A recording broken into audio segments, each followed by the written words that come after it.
ته مې مه مجبوروه چې کله یې پرېږدمه زه دې ته مې مه مجبوروه چې کله یې پرېږدمه زه بیا به زما په دغه کلي کې کور نه وي پاتې چې ته یې ړنګ کړې ته د بام واوره ور وغورځوې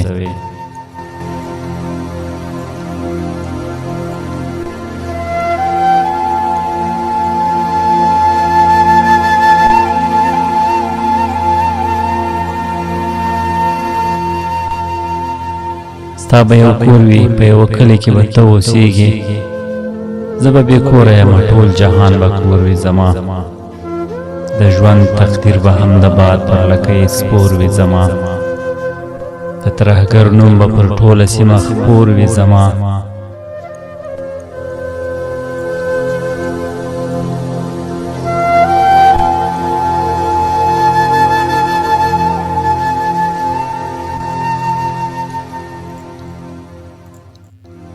ته به پیره د خپل کاله کوې بې خوبه به وې زما بالښت به وي د خاورو ټوپکۍ او زه به د هرې شنې ونې تر سیوري لاندې ډډه وهم زما به هیڅ نه وي چې زه یې له تا وساتمه او ستا به هر نفس زما د رحم هیله لري دې ته مې مه مجبوروه چې کله یې پرېږدمه زه